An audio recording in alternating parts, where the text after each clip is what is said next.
Buenas noches. Nuevamente estamos reunidos para continuar con este programa de Broker Internacional. Agradeciendo nuevamente a Camex por la oportunidad de poder compartir con ustedes. Mi nombre es Julio César Reategui Guerola, soy licenciado en Administración y Comercio con especialización en Comercio Exterior y actualmente me desempeño como encargado de la División de Transporte Internacional del Grupo AGZ. En esta oportunidad vamos a trabajar el módulo 3 referente a los contratos internacionales. En su primera parte vamos a ver todo lo que se refiere a la importancia de los contratos internacionales y los elementos que forman parte de los contratos internacionales. El día jueves, en la segunda parte de esta unidad, vamos a ver lo que corresponde a los modelos de contratos, ejemplos de algunos contratos de compra-venta internacional y de intermediación comercial, ¿no? Que es básicamente la función que cumple un broker.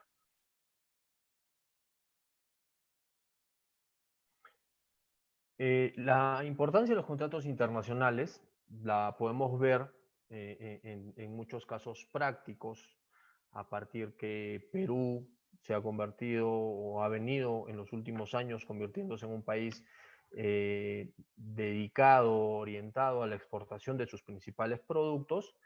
Hemos podido desarrollar una serie de estrategias sobre las cuales trabajar para la exportación de nuestros productos a diferentes mercados, pero esto se ha solventado, se ha desarrollado de mejor manera a partir justamente del uso de los contratos internacionales y de cómo los exportadores peruanos han empezado a aplicar la necesidad de tener contratos internacionales. Vamos a ver que hay varias razones por las cuales un contrato internacional nos protege ante una operación de comercio internacional, pero como también lo decíamos en la sesión anterior, cuando veíamos los financiamientos o las formas de financiamiento para los exportadores, el tener un contrato es una forma como podemos buscar un financiamiento en una institución financiera. Para poder contar con capital de trabajo. Si yo firmo un contrato con un comprador en el extranjero, ese contrato me va a servir para que yo pueda ir a una entidad financiera y buscar con la garantía de ese contrato el financiamiento que me permita contar con todos los recursos económicos y de producción necesarios para poder trabajar estos programas o justamente mi proceso productivo y poder atender los requerimientos propios de este contrato, ¿no? Entonces es muy importante, como vemos, contar con el contrato en la práctica nos ayuda no solamente a tener una mayor seguridad, sino también nos ayuda a poder financiar una operación. Los organismos, las instituciones financieras que normalmente financian las operaciones de comercio internacional, los bancos, las propias financieras, los organismos internacionales que prestan financiamiento, validan mucho el hecho de que podamos tener un contrato que respalde la seriedad de la operación y permita dar la seguridad de que ese dinero que nos están facilitando, ese capital de trabajo, pues va a tener un retorno porque efectivamente se va a generar una operación comercial. ¿Por qué son importantes los contratos de comercio internacional? Uno de los elementos importantes en el desarrollo de las actividades empresariales de las personas naturales o jurídicas, vale decir, personas o empresas que se dedican al comercio internacional, constituye en el conocimiento de los mecanismos de contratación internacional, es decir, qué elementos o qué partes de la cadena logística de mi proceso productivo debo respaldarlo a través de un contrato que involucre la participación de empresas tanto en el país en el que me encuentro como en el país del cual voy a comprar o al que le voy a vender. Entonces, la principal o el centro, el contrato madre es el contrato de compra-venta internacional, donde básicamente participan los exportadores, la empresa del país o ubicada en el país en el cual se está produciendo y se va a vender la mercadería, y los importadores o compradores que están ubicados en el país hacia el cual se va a direccionar o se va a trasladar esa mercancía determinado su proceso productivo, ¿no? Justamente como les comentaba al inicio, el Perú es un país que se encuentra en vías de desarrollo, es decir, está en un proceso de crecimiento y de madurez económica y de madurez de su comercio internacional. Entonces, parte de esa madurez se da en el uso de los contratos de compra-venta internacional para respaldar y darle seriedad y solidez a las operaciones que pueda realizar tanto de compra como de venta en el entorno internacional. Justamente el uso de contratos ayuda a que fortalezcamos la competitividad de nuestras pequeñas y medianas empresas, suministrándonos nociones y conceptos que pueden permitir la toma de decisiones a quienes pretenden incursionar de manera satisfactoria en el comercio internacional. Entonces, el conocimiento del contrato de compra-venta y de cuáles son las características del mismo le van a dar una mayor noción a las empresas, sobre todo pequeñas y medianas, que quieran ingresar al mercado del comercio internacional sobre los estándares sobre los cuales tiene que trabajar para poder ser competitivo en estos mercados.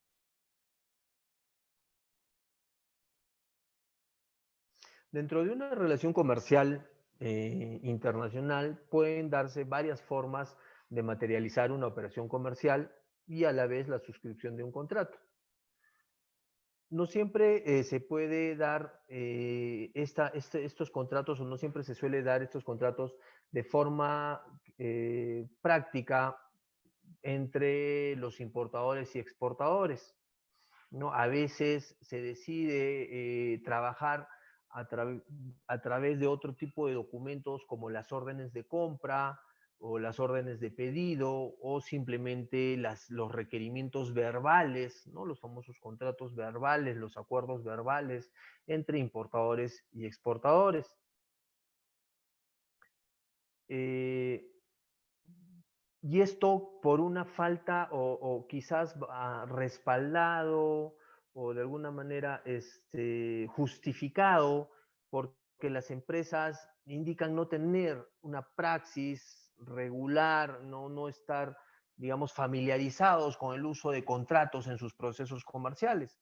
Pero si nosotros hacemos un análisis más profundo, casi todas las transacciones que realizamos de compra y venta de bienes y servicios se desarrollan a través de un contrato, ¿no? O tienen una base contractual. Por ejemplo, cuando compramos un seguro, cuando compramos pasajes aéreos, cuando compramos un servicio de telefonía, cuando adquirimos o contratamos una tarjeta de crédito en un banco o hacemos una obra física dentro de nuestra infraestructura, dentro de nuestra empresa, cuando compramos o vendemos mercancías, también existen ya siendo un poco más especializados, contratos de franquicias donde nosotros podríamos estar franquiciando, es decir, transfiriendo las características, los estándares de nuestro negocio a otras empresas para que puedan desarrollarlo, el modelo de nuestro negocio, o también a través de contratos de joint venture, ¿no? Que son contratos donde se asocian especies de asociaciones entre empresas para poder desarrollarse en un nuevo mercado o en un mercado donde una de ellas es competitiva pero necesita el apoyo de otra empresa.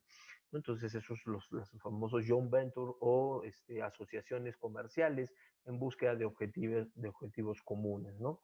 Entonces el comercio internacional requiere que los contratos adquieran una especial atención porque con frecuencia los empresarios dejan de lado, como les decía, la necesidad o la responsabilidad de hacer un contrato, ya sea porque no cuentan con la información necesaria, porque no cuentan con el asesoramiento necesario de cómo realizar estos contratos o porque finalmente lo consideran innecesario, ¿no? Y como hemos visto, en la praxis, las empresas normal y continuamente están realizando contratos. Entonces, es un poco direccionar a la empresa, hacerla ver que su entorno, su escenario normal, se encuentra rodeado, se encuentra comprendida por muchos contratos que ha firmado en el camino y que solamente es llevar esa praxis ahora a nuestro proceso de comercio internacional para darle estabilidad, darle seguridad y, como les dije, buscar inclusive fuentes de financiamiento dentro del proceso de internacionalización de nuestro producto. Pero vamos a buscar una base más teórica, más legal, para tener claro qué es un contrato. Conforme al artículo 1351 del Código Civil peruano, el contrato es el acuerdo de dos o más partes para crear, regular, modificar o extinguir una relación jurídica patrimonial. Los términos del contrato no pueden ser contrarios a la norma legal. Entonces, todas las actividades que una empresa desarrolla dentro de un país o dentro de una sociedad están regulados por normas, están regulados por reglas, están regulados por leyes. Entonces, y los contratos no están ajenos a esa regulación. Entonces, cualquier acuerdo comercial que pueda existir entre dos empresas o entre una persona natural y una empresa, siempre deben estar enmarcados dentro de la normatividad general, ¿no? Que en este caso, en el caso del Perú, para los aspectos comerciales, es el Código Civil. Entonces, el Código Civil da esa estructura normativa sobre las cuales se tienen que desarrollar los contratos. Por ejemplo, si yo firmo un contrato, soy una empresa que vende bebidas alcohólicas y firmo un contrato con el distribuidor o con un grupo de distribuidores a nivel nacional, ese contrato no podrá, por ejemplo, tener un artículo o tener un acápite que indique que mi producto puede ser comercializado a menores de 18 años de edad. Porque la normativa legal en nuestro país establece claramente que las bebidas alcohólicas no pueden ser vendidas o son de venta prohibida para menores de 18. Entonces, mi contrato con mis distribuidores tiene que estar enmarcado dentro de esa normatividad. Yo no puedo, por el hecho de hacer un contrato privado, establecer parámetros para mi contrato que estén fuera de ese marco legal. Eso es algo que tenemos que tener muy claro y es por eso que es muy importante el poder asesorarnos siempre de personas que conozcan justamente las características o condiciones que se presentan, y ya no solamente en nuestro país, porque si hablamos de una operación de comercio internacional, también deberemos tener en cuenta la estructura legal del país al cual nos estamos dirigiendo, para que ese contrato de alguna forma se encaje dentro de la normatividad legal del país vendedor, del país exportador, y la normatividad legal del país comprador.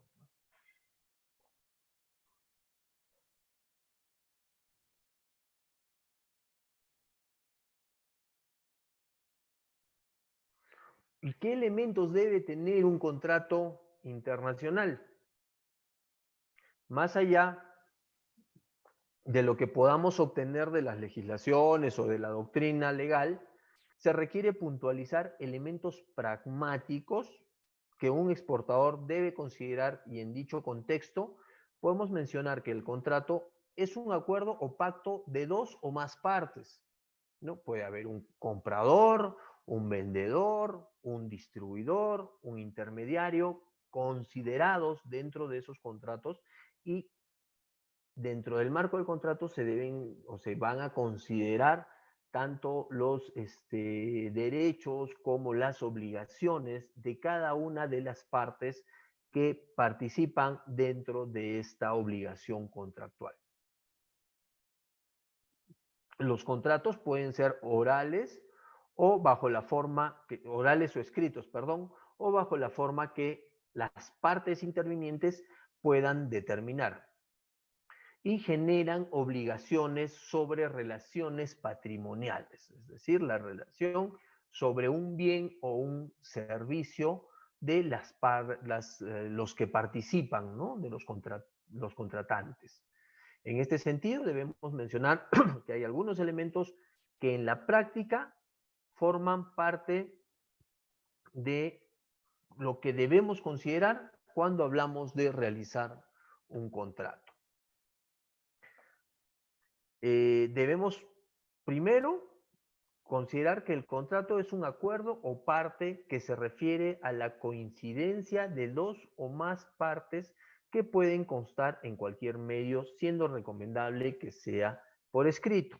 Entonces, como les decía, puede haber contratos verbales, ¿no?, que se establezcan de manera verbal, pero se recomienda que siempre sean por escrito. Pues justamente el tener por escrito las condiciones, los acuerdos dentro de ese contrato, va a evitar que más adelante se pueda presentar una discrepancia o una mala interpretación si es que lo queremos ver desde un punto de vista, digamos, ético, ¿no? De que ambas partes funcionan dentro de aspectos éticos y los valores comerciales necesarios, pero se genera un malentendimiento y una diferencia en el contrato. Mientras que si esto está escrito, pues simplemente va a facilitar el acuerdo o la interpretación del acuerdo, ya sea por las partes o por sus representatividades legales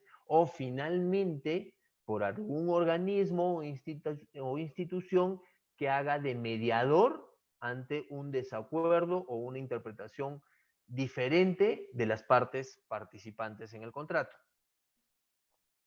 Un segundo aspecto a tener en cuenta son las relaciones patrimoniales, ¿no?, que básicamente lo que nos quiere decir que el contrato debe versar sobre bienes, por ejemplo, en la compra-venta internacional, las mercaderías, y ello dará origen al contenido de los derechos, obligaciones y condiciones de ser el caso. Es muy importante que entendamos que el contrato nos va a dar el marco por el cual o bajo el cual nosotros podamos comprar o vender y hacer uso del producto, de la mercancía que estamos transfiriendo a través de este contrato, que estamos ya sea comprando o ya sea vendiendo, ¿no? Entonces, el contrato de compra-venta internacional, por ejemplo, si nosotros compramos y deseamos importar, ahora que se han puesto de moda las motos eléctricas, ¿no? Por la misma situación de la pandemia y que la gente busca medios de transporte que se individualicen y que no obliguen a compartir espacios con otras personas, las motos han venido a encajar perfectamente en esta necesidad. Entonces, si nosotros empezamos a comprar o hacemos un contrato para la compra de motos eléctricas a un distribuidor, a un fabricante en China, dentro del contrato de compra o el contrato de, claro, de compra-venta internacional, se van a establecer de qué manera nosotros vamos a tener el vínculo con esa empresa, si vamos a ser distribuidores, si vamos a ser distribuidores exclusivos, si vamos a simplemente ser un punto de venta, pues esta empresa o esta fábrica en China ya tiene otros puntos de venta, otros representantes, otras empresas que comercializan su producto, si vamos a ser exclusivos o no. Entonces, todo eso va a estar delimitado. Si podemos hacer uso de la marca que estamos comprando para poder comercializarla, para poder desarrollar un marketing alrededor de ella o no. De repente la empresa nos va a enviar su material de marketing, nos va a decir, no, nosotros tenemos nuestra propia estructura, nuestro propio know-how, nuestro conocimiento y manejo del mercado, y esto es lo que tú tienes que trabajar a nivel de marketing. Entonces hay que tener claro cuáles van a ser, hasta dónde van a llegar nuestro alcance y nuestro manejo de la marca, del producto en sí, de las patentes, de los tiempos, por qué tiempo podemos hacer uso de esas marcas. En fin, todo eso se va a enmarcar. Igual manera, si nosotros estamos exportando algo, tendremos que dejar claramente establecido hasta qué punto a esa empresa a la que le estamos vendiendo puede o no hacer un uso de nuestra marca o puede cambiarla o puede cambiar nuestro envase, qué características puede cambiar en nuestro producto o qué características no puede modificar.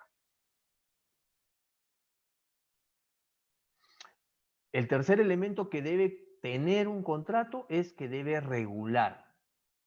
Es decir, normar la relación jurídica entre las partes contratantes, vinculados a derecho y obligaciones de ambas, ¿no? Entonces, el contrato regula. ¿Y qué es lo que regula? Los derechos y obligaciones de las partes que forman o son parte, valga la redundancia, de ese contrato, ¿no?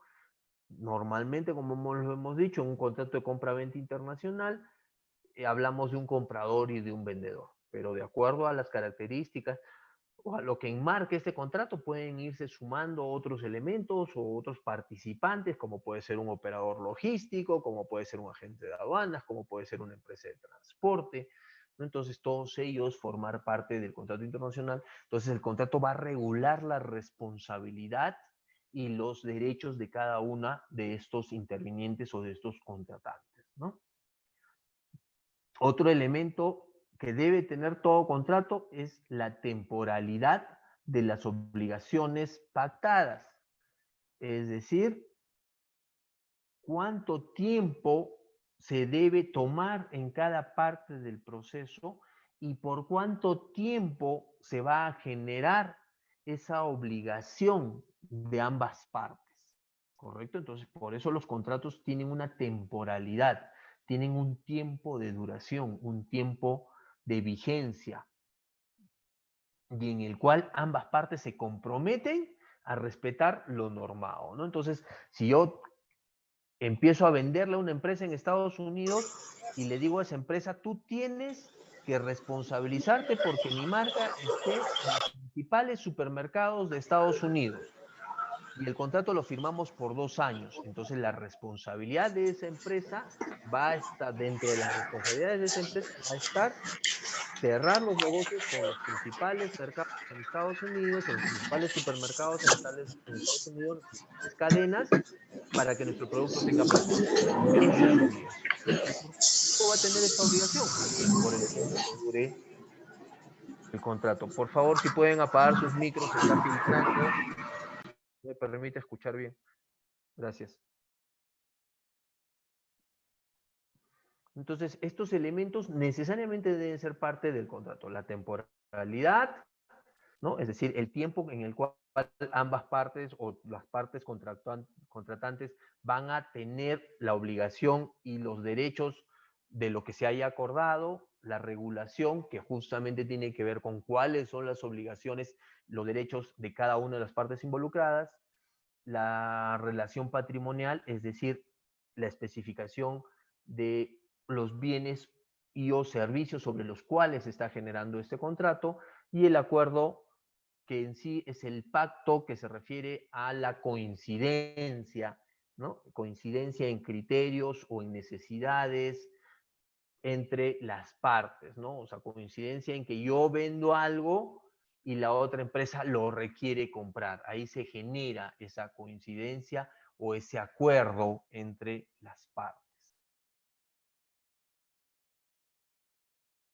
Ok, ese es el marco general de cómo funciona un contrato, ¿no? Que contratos vamos a ver que hay de diversos tipos. Tenemos los contratos de compra-venta, tenemos contratos de servicios logísticos, contratos de representación comercial, contratos de joint venture, como les dije hace un momento, los contratos de franquicia. Entonces, todos esos contratos van a tener en común esos elementos que acabamos de ver. Sin embargo, ya vamos a ver un poco más con detalle cuáles son las condiciones o cómo funciona el contrato de compra-venta, específicamente el contrato entre comprador y vendedor. El contrato de compraventa internacional es un acto jurídico por el cual más de dos personas de distintos países transan sobre mercancías a cambio de un precio determinado, donde una de las partes resulta siendo el vendedor y la otra el comprador. El contrato puede convenirse por la forma que las partes establezcan. Ya hemos dicho que pueden ser contratos verbales, contratos escritos básicamente o la combinación de ellos también, ¿no? Es importante destacar que el 11 de abril de 1980 se aprobó en la ciudad de Viena, capital de la República de Austria, la Convención de las Naciones Unidas sobre los contratos de compra-venta internacional de mercaderías, la cual consta de 101 artículos. Entonces, las Naciones Unidas tiene un capítulo, tiene una división, tiene una parte de la organización que se dedica a velar por un comercio justo entre países que involucra vender un producto de determinadas características que cumplan las condiciones del comprador a un precio que satisfaga los requerimientos del vendedor. El contrato de compra-venta o la Convención de las Naciones Unidas para contratos de compra-venta internacional enmarcan de esta manera cómo debe ser un contrato de compra-venta internacional. Es decir, ambas partes deben buscar ser favorecidas, ¿no? El Perú como país se adhiere a esta convención a partir del 22 de febrero de 1999 a través del Decreto Supremo 01199-RE. ¿No? Entonces, el Perú está adherido a la Convención de las Naciones Unidas para los contratos de compra-venta. Es decir, el Perú se compromete a respetar en sus operaciones comerciales y a promover en sus operaciones comerciales el uso de contratos que se enmarquen dentro de esta convención.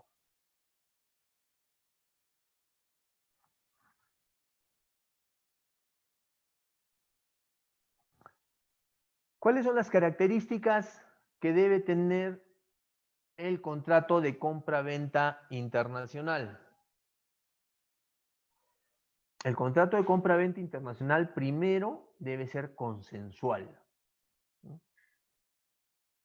Y como todo contrato en general, lo que esto significa es que reposa sobre el acuerdo de dos voluntades, es decir, hay un consenso de por medio, ¿no? Un contrato no puede ser impositivo a una de las partes, tiene que generar un acuerdo de dos voluntades. Por un lado, el importador o vendedor y por otro lado, el importador o comprador y por otro lado, el exportador o vendedor, ¿no? Que deben convenir, es decir, consensuar en la integridad de todas las cláusulas del contrato, es decir, deben estar de acuerdo en cada una de las cláusulas que forman parte de este contrato. Cláusulas referentes a las obligaciones del comprador, cláusulas referentes a las obligaciones del vendedor, cláusulas referentes a los tiempos de entrega, cláusulas referentes a las condiciones y estándares de la mercancía, comprometidos para la mercancía, cláusulas referentes a el valor de la mercancía, a los tiempos de entrega, a la duración del contrato, ¿no? Entonces, todas estas condiciones o todas estas cláusulas deben haber sido convenidas, deben haber sido acordadas a través de un consenso entre ambas partes. El contrato, otra característica es que es bilateral, es decir, siempre van a haber mínimo dos prestaciones o dos partes, ¿no?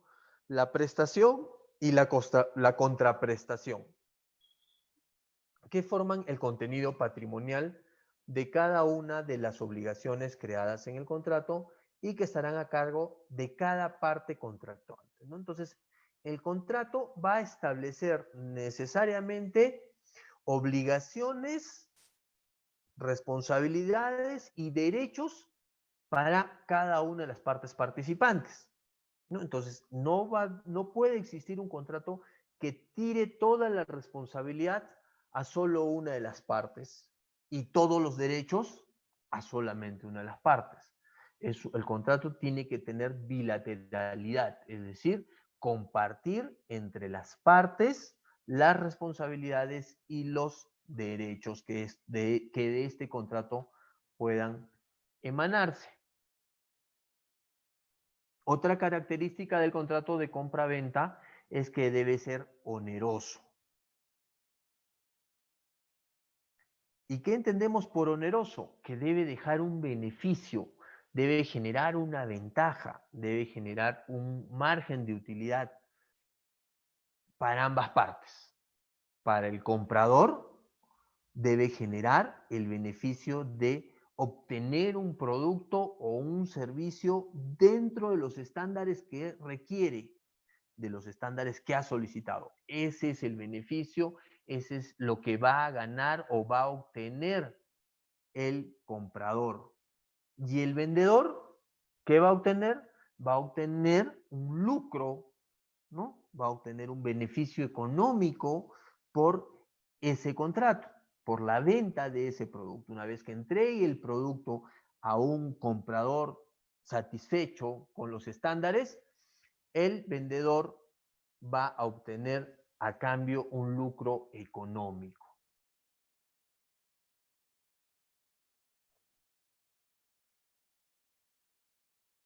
También otra característica que deben tener los contratos de compra-venta es que debe ser conmutativo.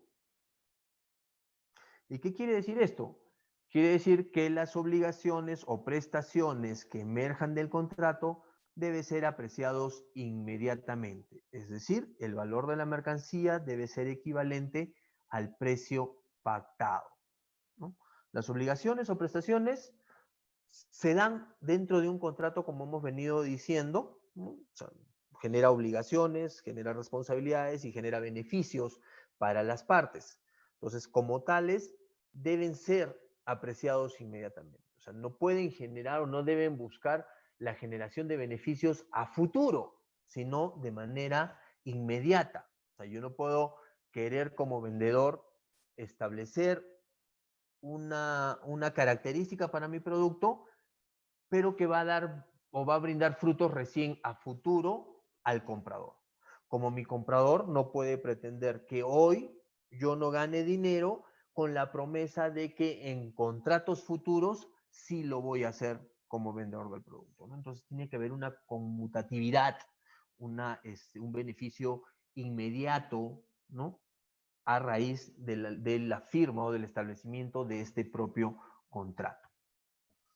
Otra característica del contrato es que es un documento principal, porque el contrato de compra-venta internacional tiene existencia propia y de ella pueden emerger otros contratos accesorios, siendo particular la traslación de dominio por la naturaleza de la transacción. ¿Qué quiere decir esto?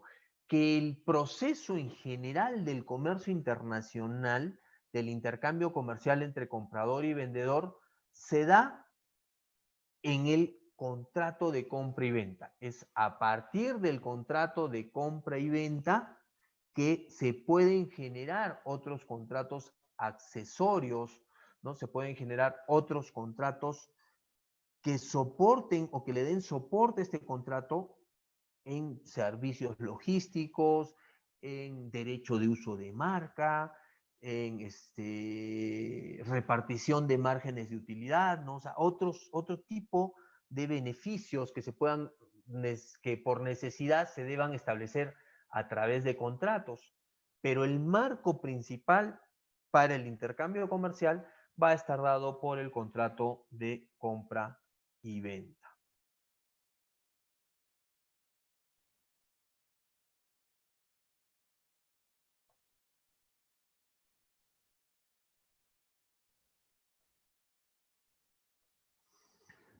Pero justamente todo este marco que rodea los contratos y las características propias de un contrato deben tener un asidero legal, y como lo decíamos. En el caso de contratos firmados en el Perú, ese asidero es el Código Civil, que establece condiciones y características para los contratos. Pero, ¿qué pasa si nosotros salimos o hacemos una negociación con una empresa internacional? Le vendemos o le compramos a una empresa que se encuentra ubicada fuera de nuestras fronteras. El marco legal, es decir, el Código Civil peruano, ya no ampara a ese contrato, ya no lo ampara. ¿Y por qué no lo ampara? porque una de las condiciones para que la legislación peruana pueda coberturar un, este, a un intercambio comercial específicamente hablando, es que ambas partes sean parte de la sociedad que regula ese entorno jurídico, ¿no? Que en este caso es el Código Civil. Entonces, al ser que una de estas partes no forma parte de la sociedad, uno de estos contratantes no forma parte de la sociedad sobre la cual se enmarca el Código Civil peruano, entonces este código ya no cobertura las condiciones legales sobre el marco legal sobre el cual se va a desarrollar el contrato. Y lo mismo pasa en el escenario legal de la otra parte, ya sea que nosotros seamos los compradores y en otro país esté el vendedor. El vendedor no va a poder enmarcar su contrato en sus características legales o en su entorno legal porque nosotros no somos una empresa que estemos vinculadas o que estemos relacionadas a su entorno y por ende no somos parte, digamos, de su sociedad y la cobertura legal que establecen sus leyes para ese país, ¿no? Entonces, ¿qué pasa con los contratantes? Quedan desprotegidos, no existe un marco legal que proteja a ambas partes, ya que una tiene su propio marco en el país de origen y la otra tiene su propio marco legal en el país de destino. No, sí existe un marco internacional que justamente protege y ampara el comercio, ¿no? Y hablamos hace un momento de uno de ellos, que es la Convención de las Naciones Unidas para los contratos o sobre los contratos de compra-venta internacional, aprobado por las Naciones Unidas o por la Organización de las Naciones Unidas a través de la Organización Mundial de Comercio, donde se acuerdan en la ciudad de Viena en el año 1980, ¿no? También están las normas jurídicas nacionales de los contratantes en el caso de compras-ventas internacionales, que pueden ser la ley del Estado del exportador o del importador. Entonces, ¿qué pasa? De repente los países deciden, o los participantes en el contrato, perdón, deciden aplicar la legislación propia de uno de los actuantes para que sobre esa legislación se establezcan los requerimientos o se establezca la protección legal al contrato. Pero eso exige ciertas normatividades. Por ejemplo, para que en el Perú esté protegido legalmente un exportador extranjero, ese exportador extranjero tiene que tener un representante legal, una personalidad jurídica. Entonces, muchas empresas contratan a estudios de abogados o a brokers internacionales para que los representen y en esa representatividad puedan participar o puedan tener un respaldo legal en el caso de una indecisión o de un conflicto a razón o a partir de ese contrato. Entonces, las empresas pueden acordar, vamos a establecer el marco contractual el marco contractual de este negocio internacional, de este contrato de compra-venta internacional, bajo la normatividad legal peruana. En eso nos vamos a basar, vamos a aplicar la normatividad legal peruana para el contrato de compra-venta.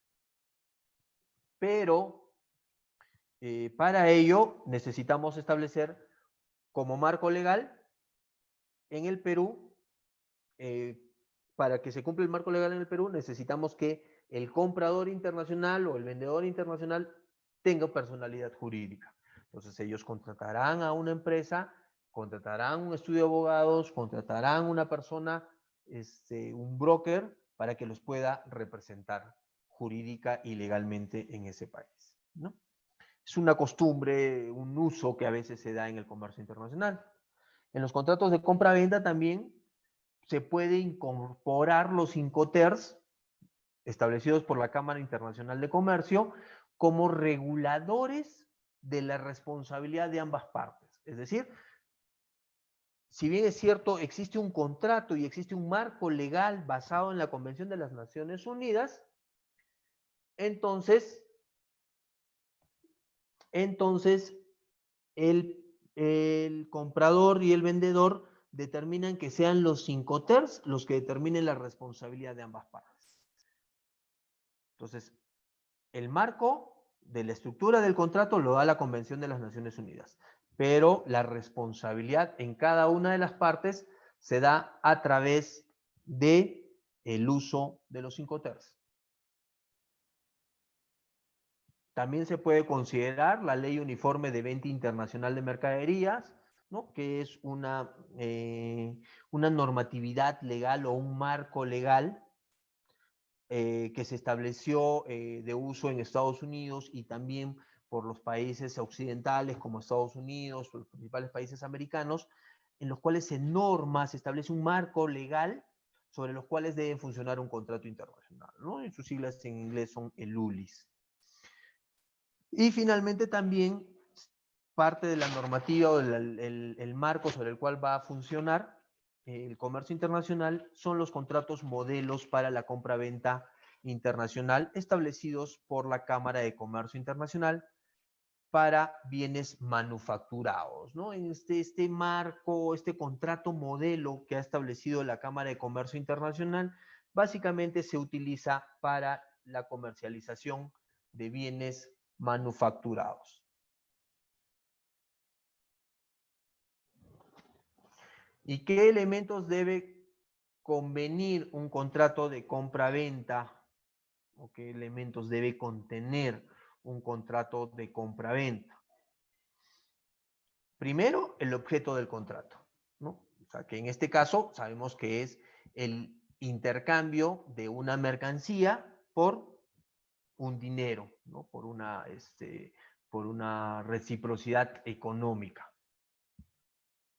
Luego tenemos la identificación de las mercancías, ¿no? Entonces, el contrato debe prever claramente cuál es el estándar, cuáles son las características que debe tener una mercancía, tanto en cantidad como en calidad. El contrato debe establecer claramente cuál es la cantidad y cuáles son los estándares de calidad bajo los cuales se debe normar o se debe establecer ese contrato. Entonces, el comprador o el vendedor se compromete a vender 800 o 8000 chompas de alpaca que tengan 80% de fibra animal, 20% de fibra sintética y que guarden determinadas características o que se enmarquen dentro de determinadas condiciones técnicas. Entonces, se va a determinar cantidad y calidad. Y eso es muy importante porque estamos hablando básicamente sobre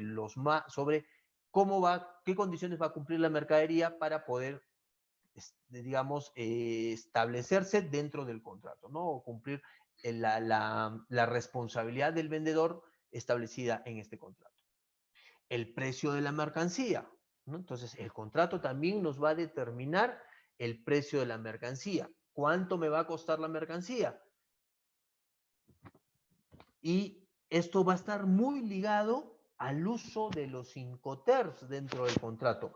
Porque recordemos que hemos dicho que el Incoterm establece, ¿no? Los Incoterms cuando son usados dentro de un contrato establecen las responsabilidades de comprador y de vendedor dentro de la cadena logística o de la operación logística de compra y venta de una mercancía, ¿no? Entonces, si yo estoy haciendo uso de los Incoterms en mi contrato de compra-venta internacional y determino que el valor FOB es el Incoterm que voy a utilizar, pues mi contrato va a determinar cuál va a ser mi precio FOB. ¿Y qué es el precio FOB? Seguro todos ya lo sabemos, es el Free on Board o del valor de la mercancía puesto sobre el medio de transporte internacional, en este caso, el barco, ¿no? Porque es un término marítimo. ¿Cuánto como vendedor yo voy a cobrar por mi mercancía puesta sobre el barco? Eso tendrá que estar claramente establecido como mi precio dentro del contrato de compra-venta internacional. Las formas, ¿cómo voy a enviar mi mercancía? Y al hablar de formas me refiero a embalaje, me refiero a medio de transporte, me refiero a condiciones especiales que se puedan pedir para que la mercancía pueda viajar de manera correcta. También va a establecer el momento y la forma de pago. Se va a hacer pago adelantado, se va a hacer pago contra entrega de documentos, contra embarque, al momento de la llegada de la mercancía a destino o con un plazo posterior a la llegada de la mercancía a destino. Recordemos que hemos visto formas de pago también y, bueno, momentos en ese caso y las formas, si va a ser al contado, si van a ser transferencias electrónicas, carta crédito, carta cobranza documentaria, factoring, cuál va a ser el sistema de cobro que se va a establecer para este negocio de compra-venta internacional. El contrato debe indicarlo claramente. El lugar donde se deben entregar las mercancías, las condiciones donde se deben entregar las mercancías, el tiempo y el momento donde se deben entregar las mercancías. Recordemos, una característica del contrato es que establece la temporalidad, los tiempos en que se van a cumplir cada una de las condiciones o responsabilidades de las partes.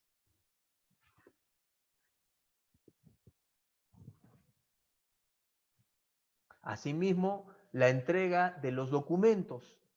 ¿En qué lugar se van a entregar los documentos? ¿De qué manera se van a entregar los documentos? ¿Van a ser entregados al operador logístico? ¿Van a ser entregados al banco? ¿Van a ser entregados directamente de comprador a vendedor? ¿Van a ser enviados a través de una empresa postal, de un courier? Dejar claramente establecidos de qué forma se van a entregar los documentos. Y también qué tipos de documentos son los que van a ser entregados. Certificaciones que requiere el producto. ¿Qué certificaciones va a requerir el producto?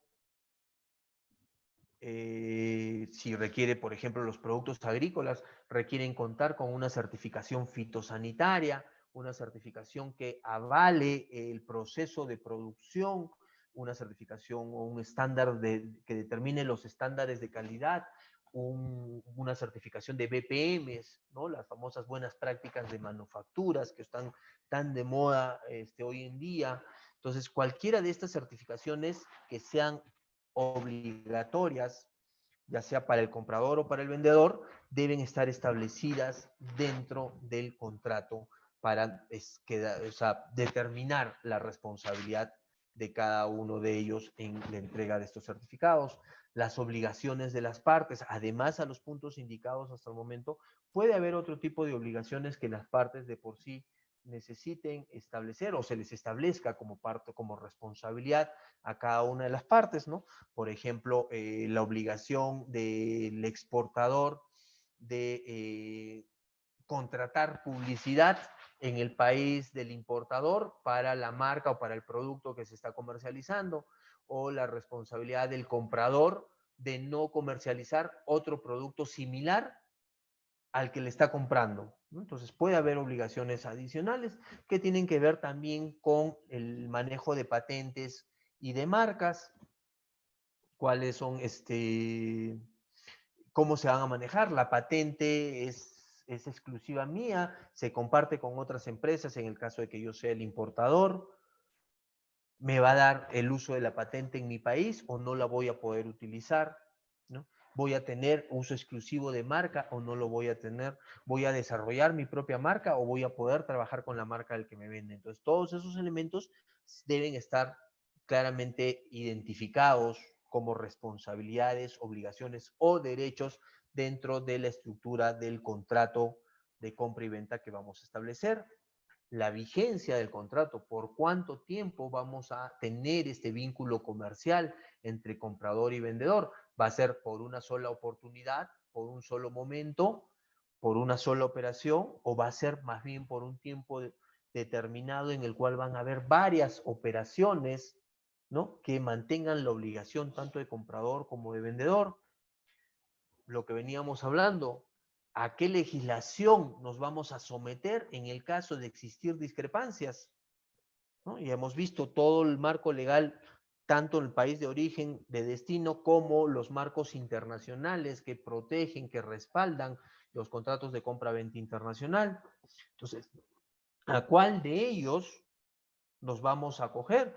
pero también podemos acogernos a varios de ellos, ¿no? Además de usar los Incoterms, encogernos dentro de la Convención de las Naciones Unidas o de el formato de compra, el modelo de contrato de la Cámara de Comercio Internacional. Podemos asumir más de uno de estos elementos para darle mayor protección y mayor seguridad y respaldo legal a nuestro contrato. El sometimiento a un arbitraje. Tiene que quedar claramente establecido que de existir diferencias que no puedan ser solucionadas entre comprador y vendedor, ¿quién va a participar como árbitro? ¿A quién vamos a tomar ambas partes como árbitro para, de alguna forma, establecer la razonabilidad a cualquiera de las partes que puedan estar en disputa dentro de un contrato, ¿no? El árbitro va a determinar de qué forma se deben levantar esas observaciones o se pueden levantar esas observaciones, ¿no? Ese es el arbitraje y tenemos que establecer si se va a determinar un arbitraje internacional de Suecia, un arbitraje internacional de las Naciones Unidas, de la Cámara de Comercio Internacional, o del país de origen, o en el país de destino, ¿no? Y finalmente, ¿quiénes son los responsables para la firma de un contrato? ¿No? Tiene que haber una representatividad legal, tanto de parte del comprador como del vendedor, que sean responsables para la firma del contrato. Entonces, como tal, se va a establecer quiénes son las personas firmantes de este contrato para que esto le pueda dar legalidad, ¿no? Y obviamente estas personas tienen que tener los poderes necesarios, la legalidad necesaria, la representatividad necesaria para poder firmar el contrato y darle la validez que corresponde, ¿no? Entonces, este es el marco de los elementos que deben contener nuestros contratos de compra-venta internacional. Entonces, hasta aquí llegamos en esta sesión, en esta primera parte de lo que es contratos internacionales. En la siguiente sesión ya vamos a ver los tipos de contratos que existen más al detalle y vamos a ver algunos modelos de contratos que puedan ser utilizados para sus operaciones de comercio internacional, ¿no? Muchas gracias por su tiempo, señores. Espero volverlos a ver el día jueves, contar con su participación. Gracias nuevamente a Camex por la oportunidad de poder compartir estas experiencias con ustedes. Muchas gracias. Nos vemos.